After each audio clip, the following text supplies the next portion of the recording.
Aloha, good evening. I'm so honored to be here. I am truly am honored to be here.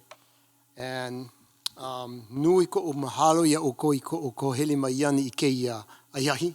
I am very grateful for you for coming this evening, and I'm very grateful to kuae ika aina hemolele oke ya aina nei. I'm very pleased to be on the sacred land where we are standing today.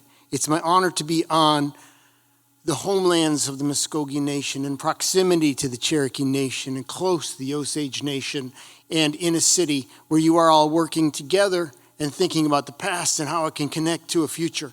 And especially to be speaking in the name of John Hope Franklin, ringing in the air, a man who brought mind and spirit together, a man who really understood what scholarship was all about, that it was about learning to understand the past, but to think about what that makes us do in the present in order to work for a better future.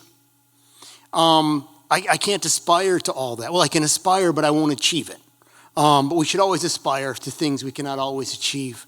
But today I will be speaking about the past, especially the past prior to 1907, because that was the task I was giving, and it's a good task to think about today.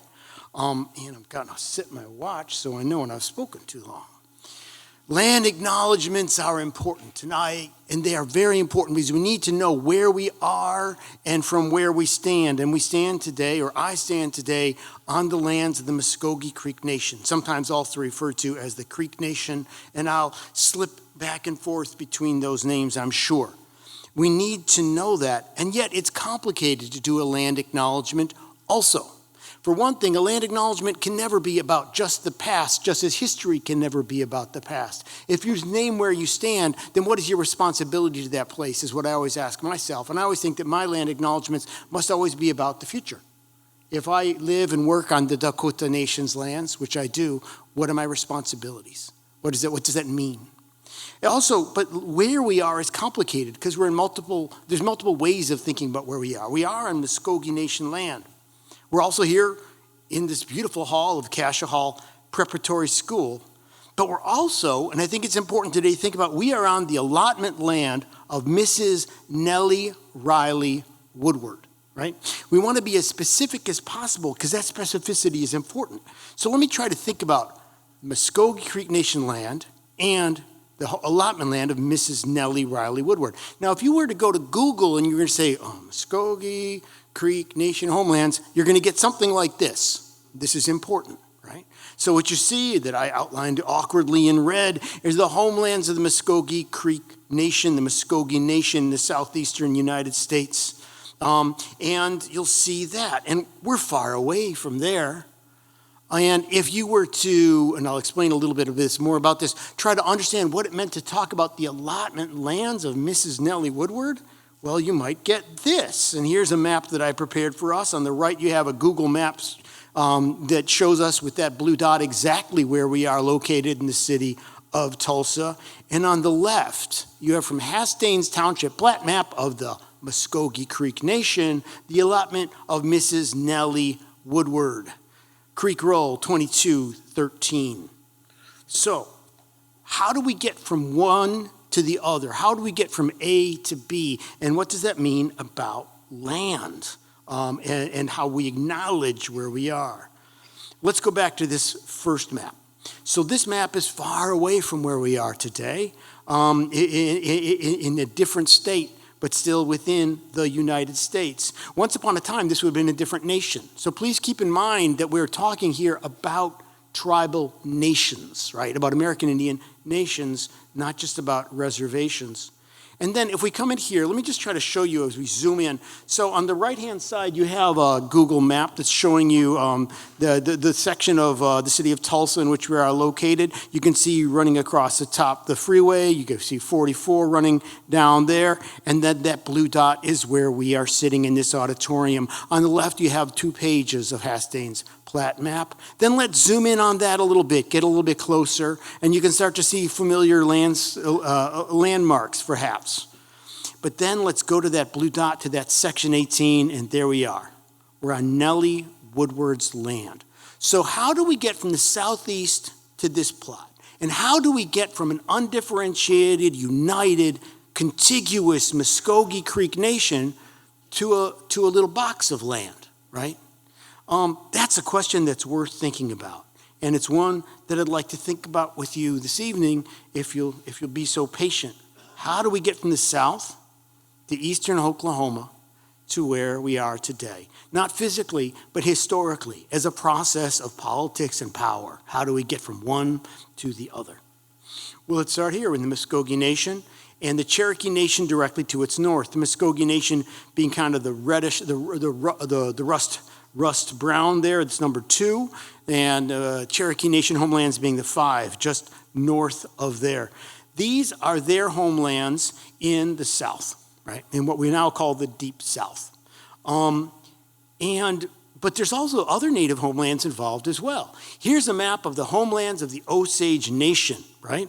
And there's a line showing where the contemporary reservation is located. That contemporary reservation is just a fragment of the Osage homelands. You see that Osage homelands runs through much of the middle of the North American continent. Now, these lands were familiar, I hope, with the story of the quest and the hunger for the lands of the 5 nations, the Cherokee, the Muskogee, the Seminole, the Choctaw, and the Chickasaw in the American South. I'm going to talk a little bit about how Indian removal, beginning under President Andrew Jackson, led to the taking of their lands, their forced removal to the west into what is Oklahoma. But they were going to a place that was already somebody's lands. So there's a story of taking away land before we get to the story of the 5 tribes, and let's think about that. Here is a map that shows a series by which the Osage lands were taken away. You have it shaded to show how different treaties of different years cut away, down till you get to that purple bit in the middle. Now, those treaties lasted from 1808 to 1825. Isn't it coincidental that the Indian Removal Act that moved the 5 tribes, the Muskogee, the Cherokee, the Seminole, the Chickasaw, and Choctaw, came out, coming with the election of Andrew Jackson in 1830? Well, the way had been cleared from the point of view of the American government. They wanted to expand their ownership, their settlement, their agricultural development of what we now call the American South. It just so happened that they had treaties with existing nations in the American South. They wanted to move them. They needed to move them somewhere. So you shrink the Osage homelands. You create a place. Much of that place was Osage homelands.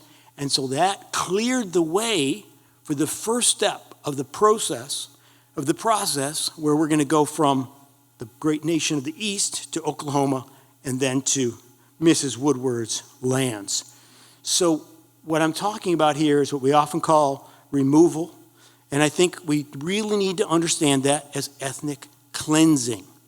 Ethnic cleansing is the process by which a nation takes a population that it does not want, that it defines ethnically, racially, or perhaps in terms of caste, and it removes them.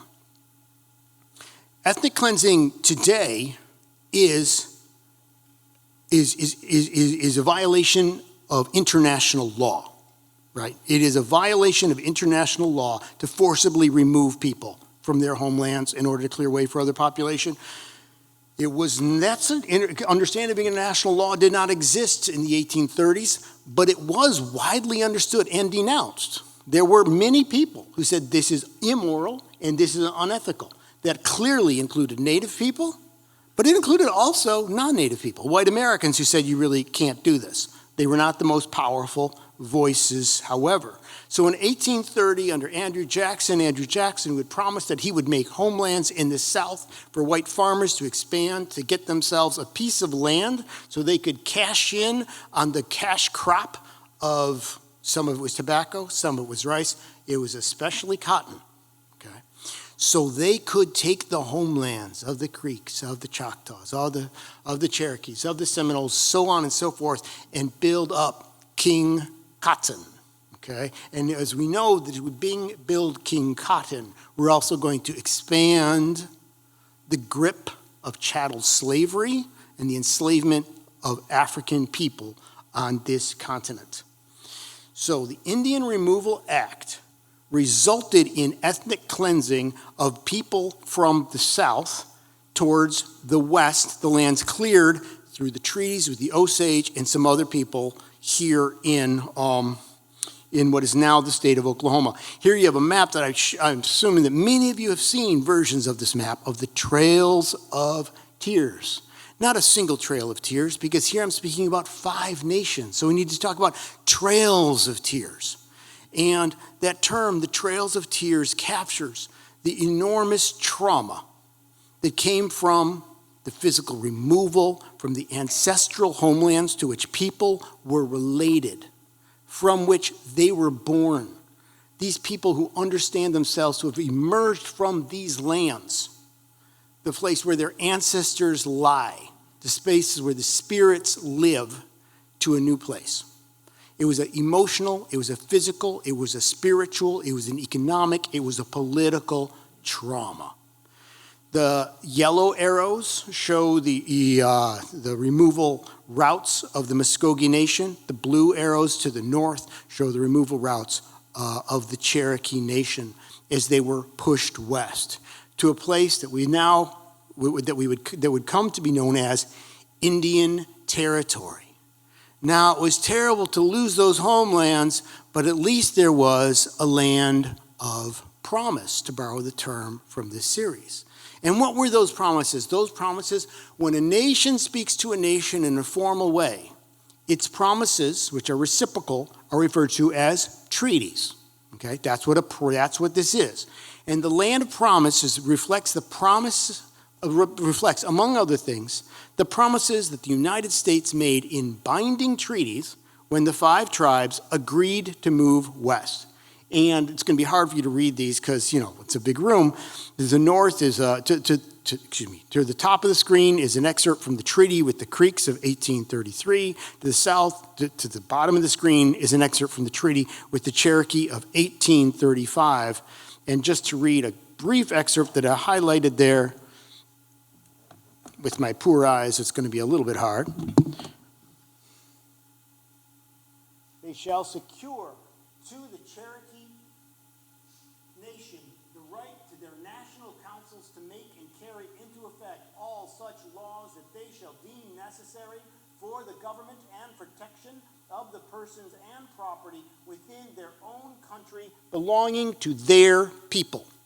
Notice there's own country, so it's about land, right? Their own country belonging to their people. It's also about sovereignty, political jurisdiction, the right to make your own decisions in your own nation. So that's what the promise was. That's what the promise was. So despite that trauma, and we'll talk a little bit about that trauma, there was this promise. But the promise, in order to make it real, you need to understand what it meant to get reestablished on a new homeland. The peoples that I've been referring to, these are agricultural peoples. These are people who live by corn as a staple, other crops such as squash, right? That are also very important, and they live by the surplus of these farms on lands that are farmed communally, lands that belong in the social sense, but are farmed and are under the control of the women of the nations, of the villages that were the great farmers. So when you move an agricultural people to a totally new ecosystem of uncleared lands where they don't have the right seeds, the right crops, they don't know the rains, they don't know the seasons, it's going to be very hard. So the 1830s, 40s, 50s, 60s were a time of reestablishing and recreating a society. One of the things that they carried with them, and along with their languages, their spiritual beliefs, was the belief in the essential nature of a common ownership of the lands by all tribal citizens. All of the Muskogee Nation's lands belong to all the Muskogee citizens. All the Cherokee Nation's lands belong to all the Cherokee citizens. Now, I'm going to use a word sometimes today called land tenure. Land tenure is a way of referring to means of organizing who gets to hold land and why and how they get to use it. So all of the lands belonged in common to everyone. But And here in the United States, in contemporary, 2025, 2026, we're used to private land tenure, where a person or a business owns their land outright. That's what we're all used to. This is a different land tenure system. In the Muskogee Nation and in the Cherokee Nation, there was common land ownership, where everybody owned the land in common, but individual use rights. So that meant that you, as a Cherokee citizen on Cherokee land, could clear a plot, you could plant that plot, you could build your cabin next to it, and the produce of that land, that field would be yours. The land would continue to belong to everybody in common. If you abandoned that farm, if you abandoned that cabin, it would go back to the common property and other people could use it.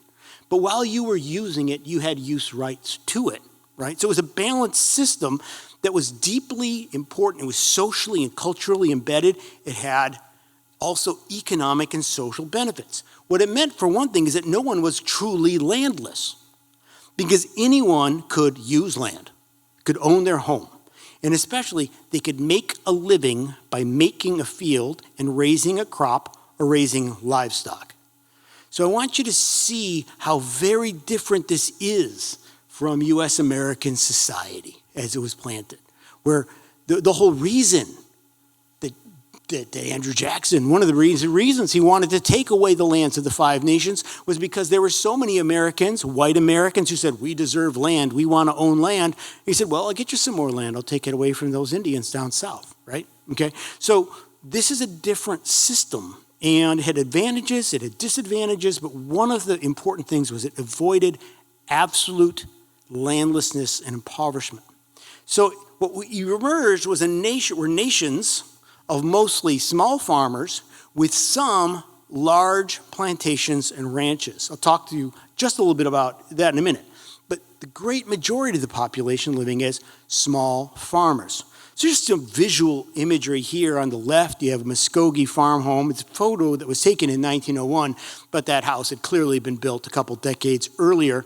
And then on the left and on the right, you have a Cherokee woman working in her cornfield. All right, so this is when you travel the roads of Oklahoma and rural Oklahoma and you want to imagine the past, try to imagine this, right? A home, a small home built by hand on a plot of land that people, because they had built it and they were taking care of it, would continue to have the right to use. A garden that a woman is farming in order to feed her family, that she, because she was taking care of it, would continue to have the right to use and from which she could continue to feed her family. Now, this is not a perfect world. There is no perfect world, right? One of the things that we can point to and must be understood is that a minority of Muskogee citizens and a minority of Cherokee citizens practiced enslavement before the Civil War. They enslaved people of African descent. And they were doing so as they were modeling this minority of Cherokee citizens, of Muskogee citizens, as they modeled their lives, their families, their economic practices, their culture after that of their white neighbors, okay? Because they were being told that is superior. So they practiced this in this way. There were also free Cherokee and Muskogee citizens of African descent before the Civil War. So you have enslaved people of African descent, you have free people of African descent, and then you have many people who are of indigenous descent and mixed indigenous and European descent. These are diverse nations. And so when we live in a diverse nation, right, and we know how complicated that is. We know how that creates political challenges for us.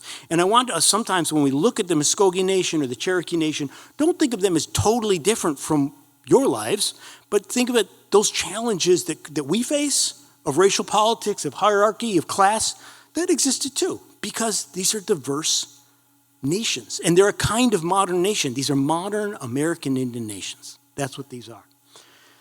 So after the Civil War, so the Civil War was a disaster for this place where we are, this part of eastern Oklahoma, which you can call Indian Territory. Both of the nations I'm talking about here divided, with a northern faction that allied itself with the Union Army, and with the southern faction, which fought on the side of the Confederate Army. This is going to be devastating for both of these nations. And after the Civil War, the United States forced both nations to free the enslaved people and to accept them as citizens. It was a gradual and a contested and a complicated process. But perhaps at the end of it, about a sixth of the Muskogee citizenry, for example, was of African descent. So this created a politics of race and class in the decades after the Civil War, right? And again, I want us to see it as different, but not totally different from the United States kind of white citizenry, where the question of, do we have more in common because we're from one class, or the things that divide us, which is race, is that more important, right? That's going to be a very important kind of element in Indian nation politics. One of the things that I think it's really important to see that occurred was the emergence in the 1870s and the 1880s of an alliance between small farmers called traditionalists and free citizens of African descent, especially in the Muskogee Nation. So people who did not have African ancestry or were not known to, right? The people that we just call Muskogee Creeks, and people that often get called things like Black Creeks or freedmen or that sort of a thing. Despite the differences between them, a political alliance was born within Muskogee politics. And that political alliance was important, and it was based upon the reality that they had something in common, and that was equal access to the land. Any citizen could make a farm on the land. All the citizens owned the land in common. That is something that is different, that existed in the post-Civil War United States. It could not be more different than what existed in the post-Civil War United States, which is, if we all know, the struggle for African-American land ownership, the contestation over 40 acres and a mule, and let's talk about that 40 acres. That was at the center. And the denial of African Americans of the right to access to land other than by renting from a white landlord was a way that African American people were kept from aggregating wealth, power, stability, right, by keeping them dependent. So this is very, very different, and it's worth paying attention to. The coalition was built by hard work.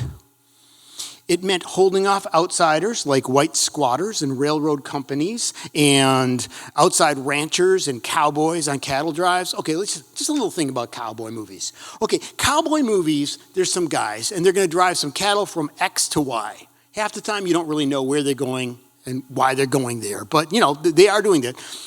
And then all of a sudden some Indians attack them out of nowhere for no apparent reason. And then, those Indians are just terrible. And then they chase them away, and they survive. And then all of a sudden, there's a pretty girl out of nowhere, and I don't know. Okay, so but let me try to explain cattle drives a little bit about the meaning of a cattle drive. This is the Muskogee Nation, or this is the Cherokee Nation, or it's the Choctaw Nation, or it's the Chickasaw Nation, or it's the Seminole Nation. And south of here, there's Texas. There's a cattle industry that's starting to grow. North of here, there's rail lines that are going through South Kansas. You got those cattle, you got to get them on the train. You got to get that train. It's going off to Chicago. They're going to slaughter those cattle. They're going to pack it up, and they're going to sell it. What's in the middle? Indian territory. So what do? You pay a bunch of probably Civil War vets, some of them African American, some of them white, some of them Mexican, to drive them out of Texas up to Kansas, straight through the homelands of an agricultural people. And those cattle are going through their fields, eating up their corn, messing everything up. So we're not talking a bunch of senseless native people attacking for no reason. This is not savagery. This is defending your territory from people that are coming through and destroying your rangeland, destroying your fields, okay? So just a little obsession. I just had to explain to you, cowboy movies get it all wrong. But it helps you to understand, again, how standing up for yourself, standing up for your nation was a very important thing in Indian territory in the late 19th century.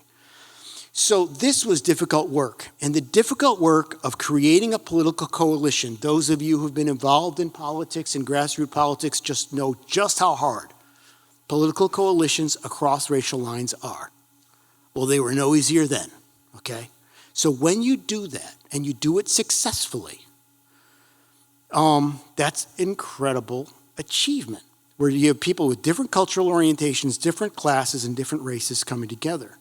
And when you have used that to defend something good, to defend that you are a common nation and you have access to land, you may not be best friends with everybody, but everybody has a right to that land and can farm it. It's special because you worked hard for it, and you're going to push back hard when someone wants to take that away. And people did want to take it away. White Americans wanted to take it away because by 1880, just 15 years after the end of the Civil War, Indian Territory is surrounded by white settler populations. Texas, Arkansas, Missouri, Kansas, they're full of farmers. Not all of them are getting the land that they want. Some of them want more land. They hear there's wonderful land, Indian Territory. And it turns out that in eastern part of what we now call Oklahoma, Indian Territory, you have nice green country. You have good rivers. It's very promising land, and people want that land. And who's farming that land? Who's using it? Nobody who counts in their opinion. Okay? Nobody who counts in their opinion. Just a bunch of, excuse the phrase, but in their mind, just a bunch of Indians. All right? So it's not being used properly in their minds. So to be properly, it has to be taken away. So the Indian Territory, that is the Cherokee, the Muskogee, the Seminole, the Choctaw, the Chickasaw nations, look to these white Americans, policymakers, congressmen, senators, the president, like a quote-unquote anomaly. It looks strange. It's not an anomaly. It's a continuation of native land tenure traditions that go back millennia. The United States is an anomaly on North America, not native nations. The United States is the anomaly, not the Indian nations. So, even though they had promised the land and sovereign governmental status, remember that Cherokee Treaty?